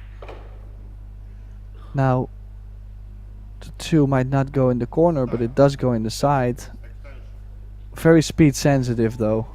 So we know his speed has been quite nice all match, but can he do it now after missing that 9 ball? Everything can change after missing that 1 ball, you know. Emotional damage. You called it there. Still, he has a pretty nice option for a safety. But you called it Tim, and well, emotional damage. Yeah. I like that. Wow, how about this for a cut with inside? Did he get the full hook behind the 5? Because you don't want to leave your opponent the similar shot, but I think he has. So played a good safety shot. Will be a high percentage to hit the 3, but will be not so easy to get the cover. As you can see, the 3 doesn't have too many outs on the top side of the table to get behind. Yeah, I actually don't see a lot of options to really get a hook and hit a ball or hit a rail after contact. Maybe the 1 railer would be the best option for a resave. obviously the two railer was easier to hit. Yeah, maybe a one railer to send the three ball over the left long rail up table, something like that. But Yeah, it was also pretty Still, tough to play. Is this cut shot on, Tim? Is this cuttable? I mean everything is cuttable. But would you want to play a thin cut? Probably spin the cue ball four rail shape. Yeah, you Well, would. he says, "Oh wow! Can you believe he just found the three ball again?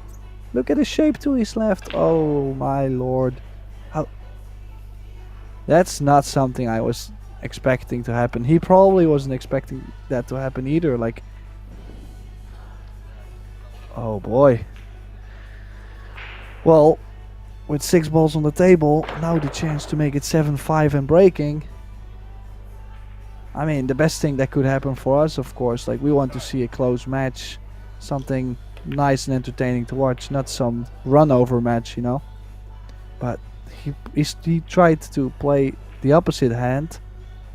Look what he's given himself on the 4. Aye, aye, aye. Oh, what looked as a very straightforward clearance. Well, now he has a very tough shot to make. At least way tougher than he thought he was gonna get on the 4. Big shot. So, how's your luck? Good pot. And a shot on the 5. Pretty straight. So you like going forward here, Tim? Or draw back for the longer 6? With also the Yeah, I danger do. of the scratch maybe. Yeah, I do like to actually draw into the right long rail. But yeah, this is the problem with going forward. You're not really going to get straight-ish on the 6. Now, I'm not saying he doesn't have any good shot on the 6 ball, but I would rather play draw and make sure I'm somewhat straighter on the 6 ball. So the draw was tougher, but the shape on the 6 will be easier than this probably. I don't think it matters too much to him. He's just happy to have this shot on the 6, and would be crazy if he makes another comeback happen this match. Did well in the beginning where he found himself down 2-0, then came up like 3-2, completely took the overhand.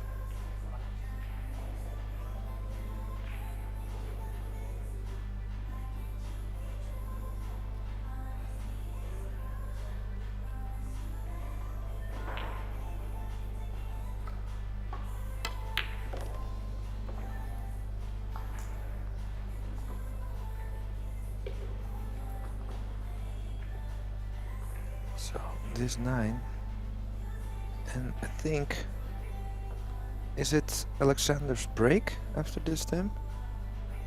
Yes, it is. So that's why I'm saying I usually in this format I count per 2, knowing that if I steal someone's rack on their break, I'm just trying to be positive to myself and say, well, you know, then I have a chance to run one more, so you can count per 2.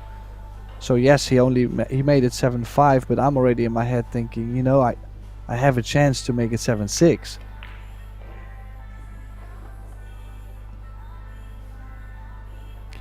Now, one thing that's interesting is that in most of the tournaments where players rack their own, they usually agree to rack the 2 ball all the way on the bottom ball. This is actually not allowed in the European Championships because the rules say there's no pattern racking allowing, and that is, for example, one pattern rack. So basically, if they do so, the referee could come up and give the opponent a free game if they see you do it, even though you agreed with your opponent. Oh really? It's interesting.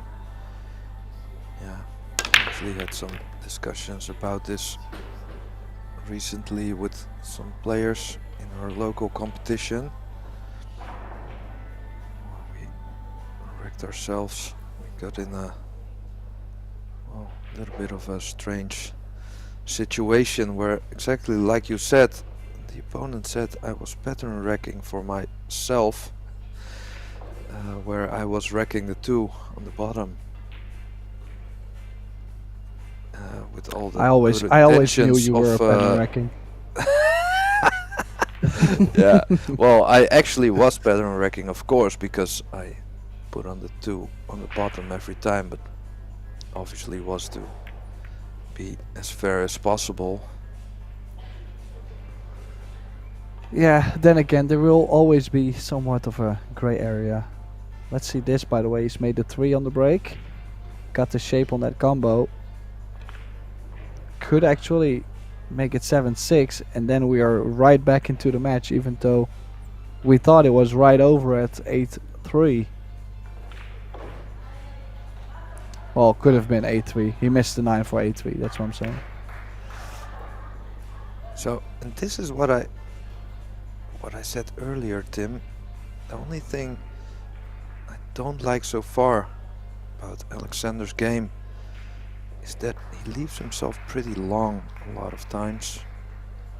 And I don't know if that's on purpose or he makes sure he gets a shot, but yeah, I would have liked him to get at least a little bit closer.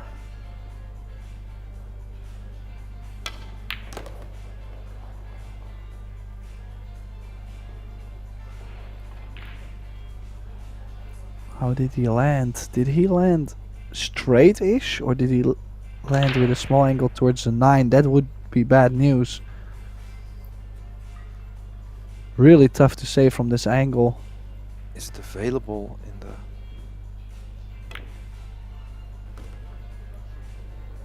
Well, Cross. he's done the same thing again, leaving himself that long 6. And I probably would have liked to just stop the cue ball, actually.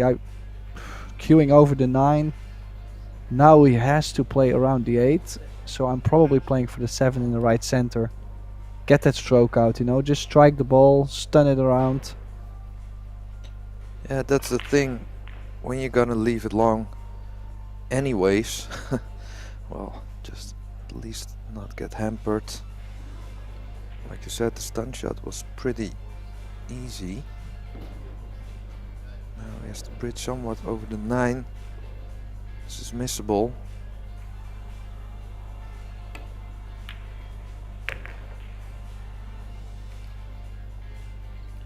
Okay, well, did not go around the 8. Played it the soft way. Actually played a good shot there. Most of the players would start to miss balls whenever they played those sensitive, soft shots. Now this 7, just make the ball, guaranteed to have something decent on the 8. He's checking up.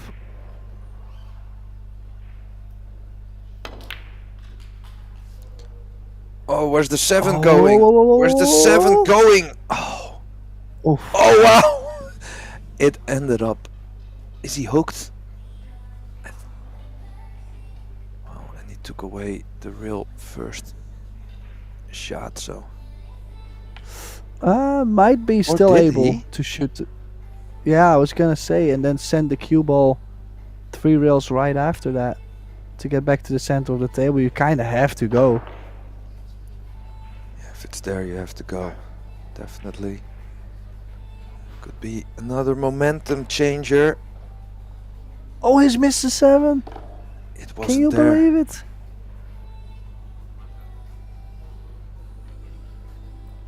So, momentum totally switched over to Alexander there.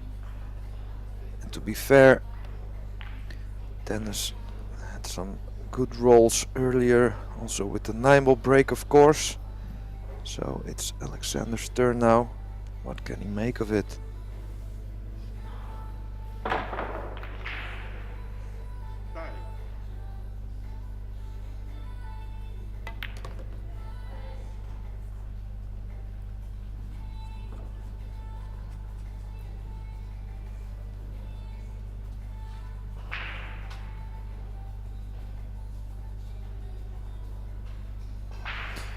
Yeah, well, with all the drama we've had already so far, this match is really starting to shape into a nail-biter match.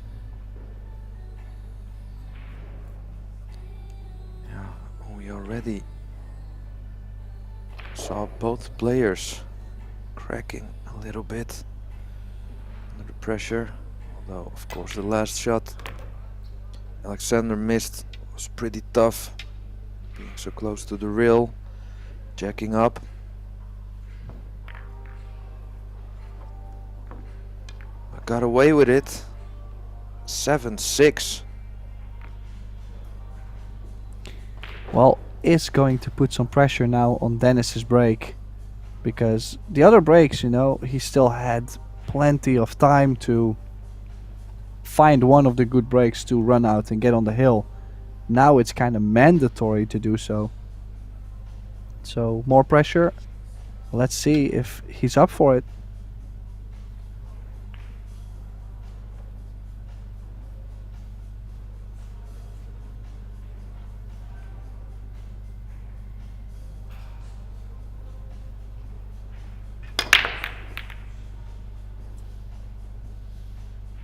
Yeah, broke him too thin. Legal break? And I think it was legal. Was it not? Did the one went inside the kitchen and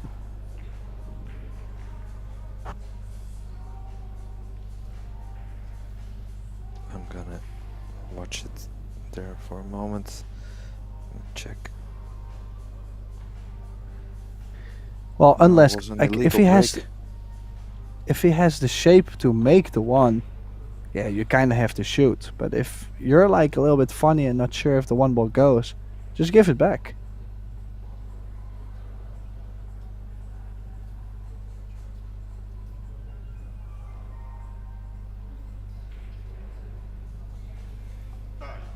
Oh, looks like he's shooting even too thick. Yeah, I felt like he might have had to play like a stun left on that instead of like the draw he really put on the ball. Could also, because of the different tip position, could change the aiming on the ball too to still get the cue ball to the desired spot. So a chance for Laskovsky on his break.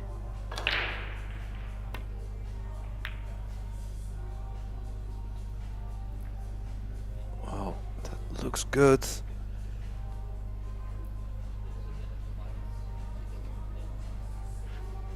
Again, the speed control. Very good. Just got the hook. So he is a lefty, so maybe he can jump at this. It's just an edge he has to jump over. But of course he's not the tallest, so the real first shot is on, I think. Oh.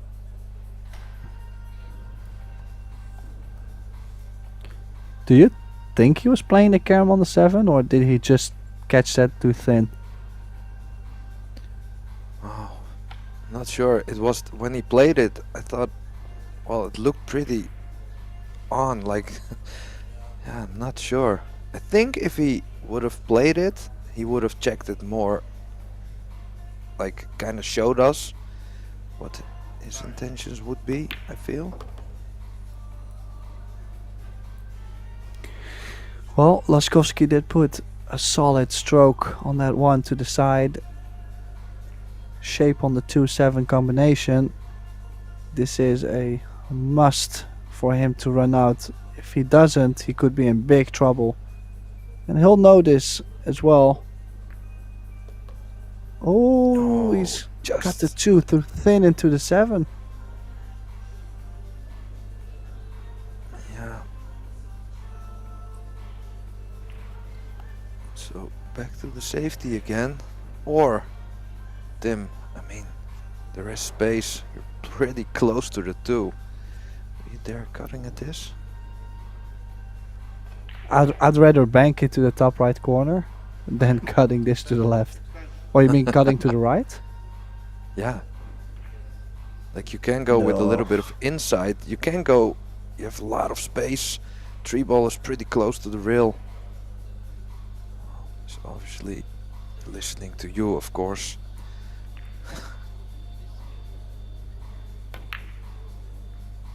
Has to go in, has to go in.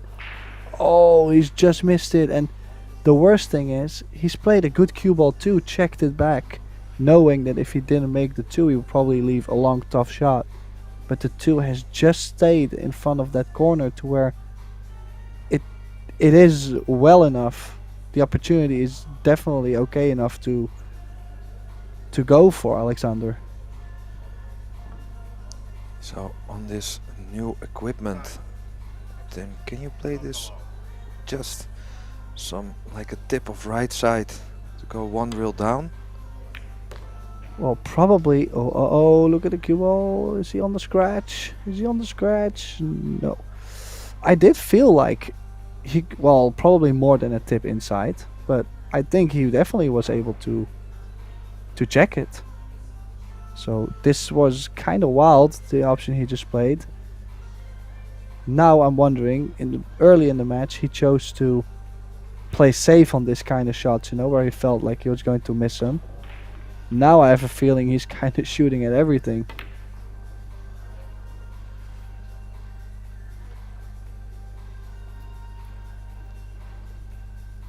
Now he's still in match play mode. Is there something wild here, Tim, for the highlight reel? Maybe 9 a ball? bank on the No. 9? No. Surely not, right? Well, I was Some high karate expecting to him- leave the cue ball. Well, he's played it too soft. Oh, I think he's going to be fortunate to get the 6 in between.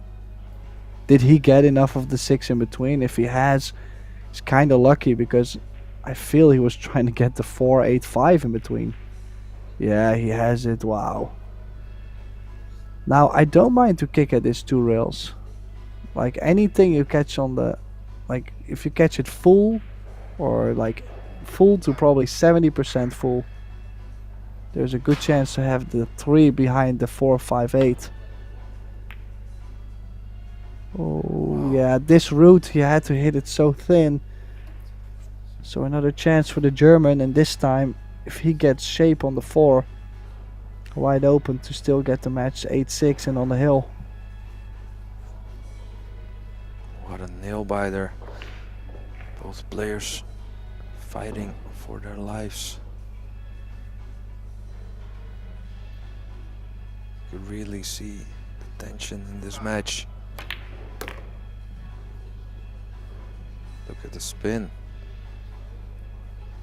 You can also see that the rails are grabbing a bit more than in the beginning of the tournament.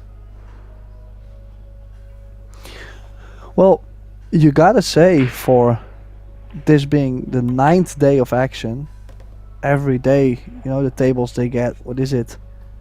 5, 6, 7 matches per day on them.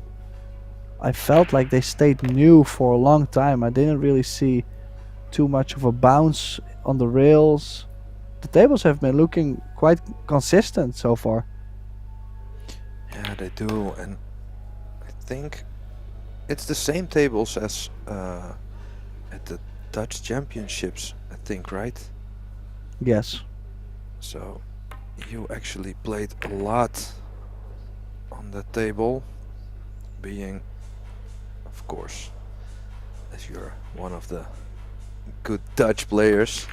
For all of you who don't know, we're both from the Netherlands, so at the Dutch Championships Tim was playing at the Predator Arc table, and I have to say, back then already it looked really nice, that they played pretty honest. What's your experience with the table, Tim? Well, like I said, I've also experienced with other brands that they are struggling to get like a good solid rail on there. like just the rubber, and I feel like the rubber has been really consistent. No big bounces. I actually felt like kicking was pretty natural. Like it gave me a good feeling overall. I mean, the only thing I struggled with that weekend, I remember, is that the new cloth really got to me, like the speed of the cloth. But yeah, I mean, that's a new cloth. You gotta practice. So yeah, overall with the table, I was quite impressed. That impressed that I'm thinking about buying my own actually. Oh, really? Yeah. Oh, probably has nothing to do with your sponsorship, right? Well, hopefully, hopefully they can do something for me. But no, just I was just happy to play on the tables, and I played on them at the Euro Tour as well.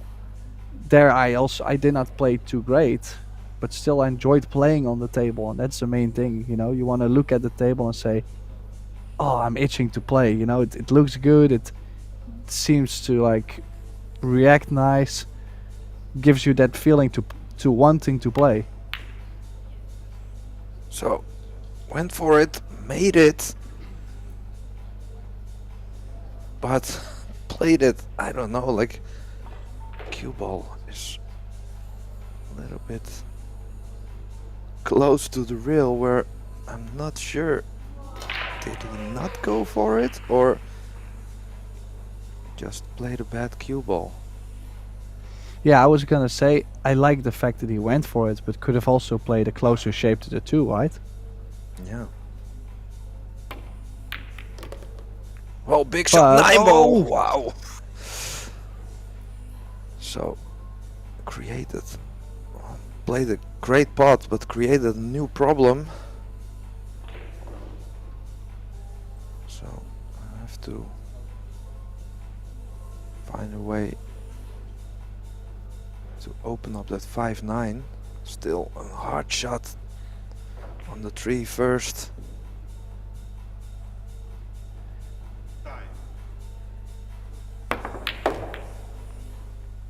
Uh-oh. Well, we are going to find out if there's anything he can do with that 9, but... Oh, and he's also pushed to 5, kinda dead. I wouldn't know what to do here. Maybe So roll on top of it? Unless it's somewhat of a combination, which I really don't think. I think he's looking at going into the below the 8 ball, like rail first, and from the bottom of the 8 towards the 4 or the 5, I mean, sorry.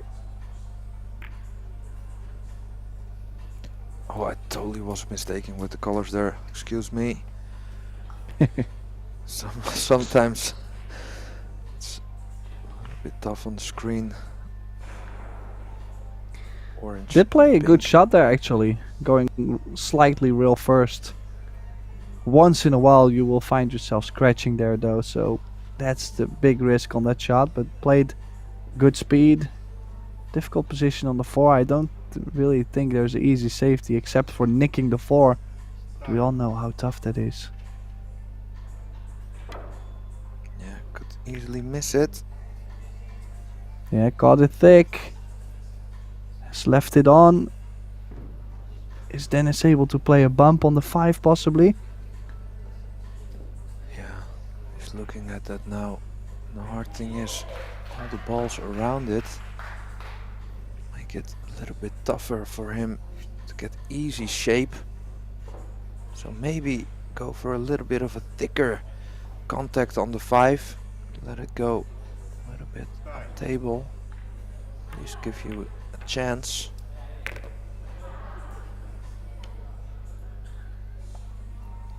Well, does he has anything left there? Can he get the hook behind the 8? Looking at the rail first. Kinda like the rail first, getting the distance. If you hit it thick, we'll stay there. Yeah, good call. And he's keeping it tight for the young man from Portugal. I mean, the shots he's had this game were quite tricky, I would say, overall.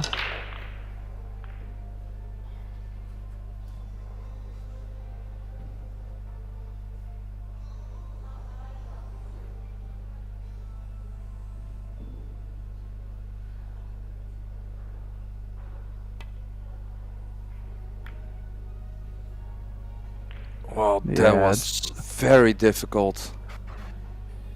Can he open up the 8-9 just a little bit, Tim?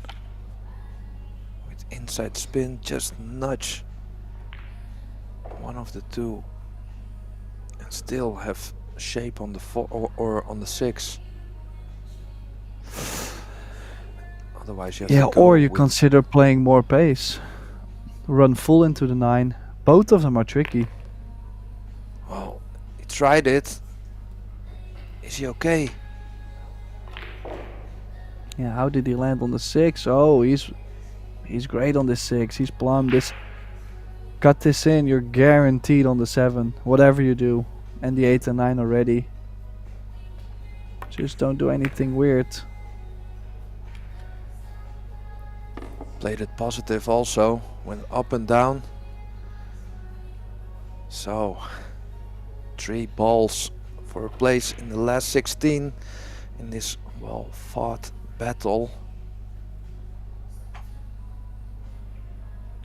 Is the young German coming on top in the end. That looks good and he knows it. Well, Tim, what a battle we've seen here. Yeah, a bunch of twists and turns. But it looks to be Denis Laskovsky who is kind of scraping through this match. Beats Alexander Florido 9-6 and gets to the last 16. So Pascal de Smet, thank you for being here with me. It was my pleasure. I think we had plenty of fun. And myself, Tim de Ruyter, we're here in the booth. And our next match will be tomorrow morning. I believe we start at 9 AM local time. So plenty more action to come from Tallinn, Estonia. So for now, good night and we'll see you tomorrow.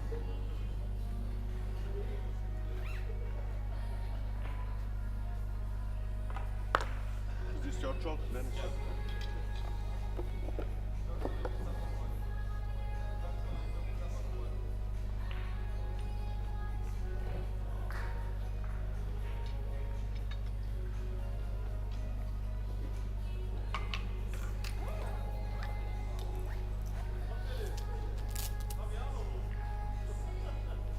Fabiano.